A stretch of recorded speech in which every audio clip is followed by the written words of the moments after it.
Has anyone ever heard the saying, hook, line, and sinker? Well, today I'm going to be showing you exactly what that is. So, fishing can be a very confusing sport for the most part. You have many different types of way that you can hook up a fishing pole or what kind of bait to use. But today I'm going to identify 3 simple ways to hook up your fishing pole. What that's going to consist of, it's going to be your type of material or equipment that you're going to be using, how to assemble your fishing pole, and then how to hook your bait onto the hook. So we're going to go ahead and get started.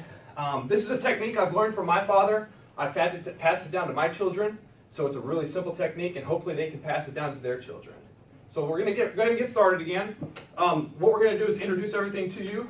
So this is pretty much a fishing pole. This is considered the pole portion. Then you're going to have your reel. So when you cast out, reel in. This is what you're going to be using. And then you have your actual fishing line. Okay? The next components, which are kind of more of your on the lines material or equipment you're going to be using, is a bobber. Okay? Then you're going to have your weight. All right? Or some people call it a sinker.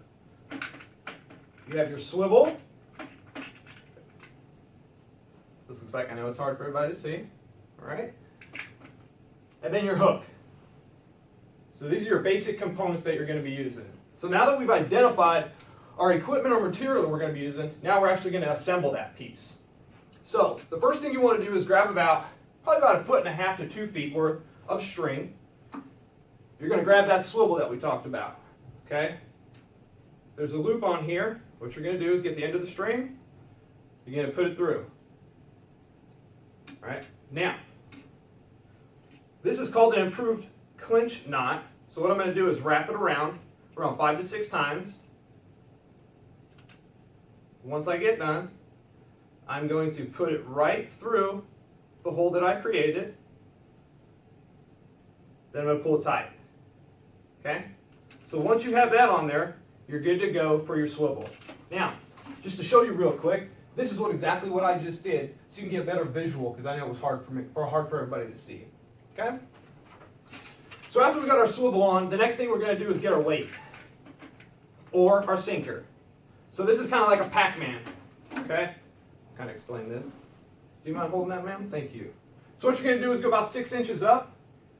You're going to put the weight right on there, squeeze it with your fingers really tight so it can't go anywhere, and it's going to stay in place. Okay? The next step is to take your bobber. Now your bobber has a little hook on it. Okay, everybody see the look? It's hard to see, but it has a little hook on it. You're going to take it and wrap it around 2 to 3 times. What that's going to do is prevent the bobber from going up and down. So now that we have, got a hook on there. So we have our bobber, we have our sinker or weight, swivel. The last portion we're going to put on here is going to be our hook. So there's a loop right here. We're going to take our swivel, hook it on, and you're going to close it just like you would a safety pin. Let's keep it all in place. So this is what your final product is going to look like. Okay, you have your bobber, your sinker, your swivel, and your hook. All right? So now that we've completed the assembly portion, we're going to move into how to put the bait onto the hook. So for this demonstration, I'm going to use an artificial worm. You can fish with real worms. Doesn't matter, whichever you prefer. So what you want to do is get your hook, make an upside down J with it. Once you get the upside down J, you're going to take one end of the worm, put it directly onto the hook. Now you're going to keep feeding that upward. Once this goes up, it's going to start to come down on the hook. At that point, you can take the end of the worm and pull it through. Now, that's going to create the effect for the worm to look like it's hanging in the water. So you have your bobber, you have your sinker, your swivel, and your hook with your bait. So pretty much we just identified 3 simple components on how to put a fishing pole together. Identify the material that you're going to be using or the equipment. You're going to identify how to assemble the fishing pole. And then last, how to put the bait onto the hook. So, in conclusion, I hope you've learned something today. I encourage you to get out on the water and hopefully be able to catch your first fish. Thank you.